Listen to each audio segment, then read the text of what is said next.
understand what's going on around you. You are in a state of war, and you have precious little time to save yourself.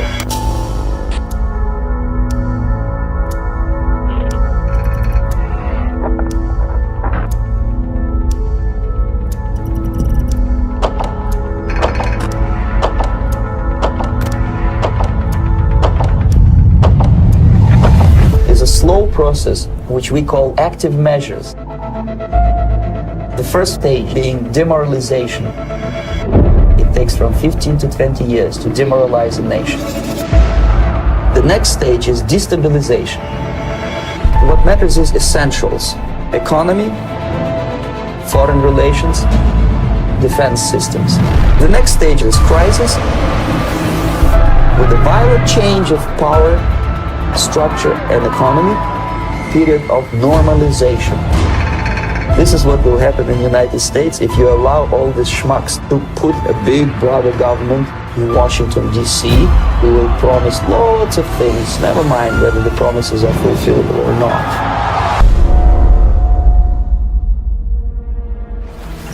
The time bomb is ticking, but every second the disaster is coming closer and closer. The danger is real.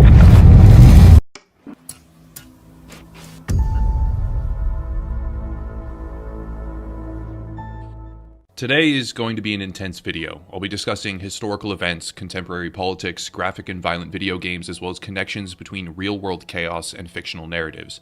Call of Duty is a monument of gaming success. The game has been produced and sold around the globe for 17 years. It is one of the most profitable entertainment franchises to ever exist throughout history, and has impacted the lives of millions, even hundreds of millions of different people.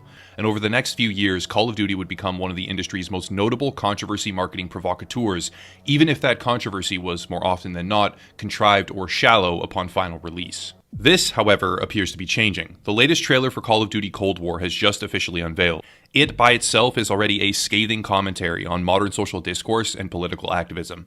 The game's legitimate narrative may be something benign or uninteresting, but for 2 minutes, Activision Blizzard has brought a highly charged, compelling, and critical message to a demographic that most likely fails to consider these events in any legitimate contemporary context. With that out of the way, we can discuss what seems to be a completely innocuous 2-minute promotional trailer to some, but is far more relevant and integrated within modern political and social discourse than many realize. The most important place to begin is Yuri Bezmenov. Yuri Bezmenov, born 1939, was a KGB press and propaganda agent. Active from 1963 to 1986, he is most famous for his defection to the United States and subsequent publication of information about Soviet active measures, which were psychological warfare tactics to destabilize the United States from within. His discussions are available widely online, and his material on subversion has become an educational archive which is used in teaching curriculums as high as Yale and Harvard. He describes a very slow process: demoralization, 15 to 20 years to demoralize an entire nation. Demoralization, it takes from 15 to 20 years to demoralize a nation. Why that many years? Because this is the minimum number of years which requires to educate one generation of students exposed to the ideology of the enemy. In other words, Marxism-Leninism ideology is being pumped into the soft heads of at least 3 generations of American students without being challenged or counterbalanced by the basic values of Americanism. Then destabilization, focusing on the essentials: economy, foreign relations, defense systems, and finally, crisis, with a violent transition of power, structure, and economy, while normalizing the tactics utilized to overthrow the free world. These tactics were real, the stories were true, and the final chilling comparison he makes is directly to the United States, while the message "Know your history or be doomed" is displayed on screen. Again, I merely want to showcase why the Call of Duty Cold War trailer is a scathing commentary on the current activism that has swept across the United States in recent months. To understand where all of this started, we must go back to July 2013 and the acquittal of a police officer who had been involved in a tragic shooting. But more importantly, in response to this event, 3 women formed an organization called Black Lives Matter, a phrase now shouted in city and town streets across the entire country. These women were named Alicia Garza, Patrisse Cullors, and Opal Tometi. Reading from the official history page on their activist website, which is the homepage for Black Lives Matter as an organization, we can see the following. In 2013, three radical black organizers, Alicia Garza, Patrisse Cullors, and Opal Tometi, created a black-centered political will and movement-building project called #BlackLivesMatter. The project is now a member-led global network of more than 40 chapters. Our members organize and build local power to intervene in violence inflicted on black communities by the state and vigilantes.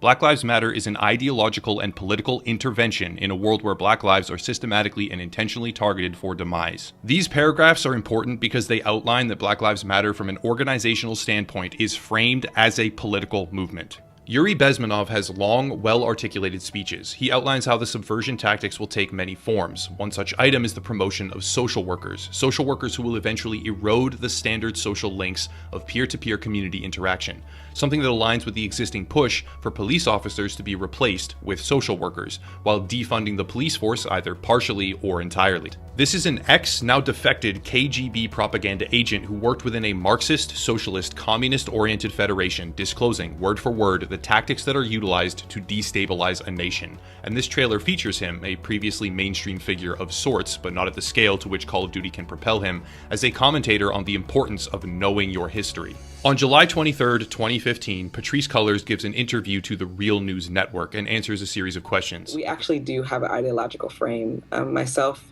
and Alicia in particular are trained organizers. We are trained Marxists. We are super versed on sort of ideological theories. This is two founding members of a political group who are self-professed, trained Marxists. They lead a clearly politically driven movement, and further organizers, such as the leader of Black Lives Matter for Greater New York, openly advocate in the media and elsewhere positions such as the following. You said, burn it down. You said, burn it down. It's time. So that makes me think that you want to burn it down. I said, if this country doesn't give us what we want, then we will burn down this system and replace it. These are messages that align ideologically, politically, and otherwise with a destabilization effect. The Black Lives Matter political movement makes repeated use of the word comrade, comrade being both an archaic Spanish derivation of the word friend or ally, as well as a Soviet communist greeting utilized in Russia during the height of the USSR. But that's not where it ends. LaShawn K. Ford, Democratic representative for the state of Illinois and open supporter of the Black Lives Matter political movement, stated the following in early August of 2020. I'm calling for the abolishment of history classes in Illinois. This is an open call for the abolition of American history education, later defined as indefinite at least until a new, better curriculum can be constructed. But the question is, constructed by who? The destruction of historical knowledge is a widespread tactic in the rise of new government. This has been replicated throughout history, and open advocacy for the removal of American history education, while a political movement led by Marxist community organizers sweeps across the entire nation, and a simultaneous rift is exploited between the police force and the citizens they exist to protect, in direct defiance of all knowable statistics and all gathered data, all in complete alignment with the tactics that Yuri Bezmenov discussed after his defection from a Marxist-Leninism ideologically controlled socialist/communist government. All of these things combined have transformed this simple Call of Duty trailer from an innocuous piece of marketing material to a scathing commentary on the current social-political atmosphere, driven by activists all over this nation.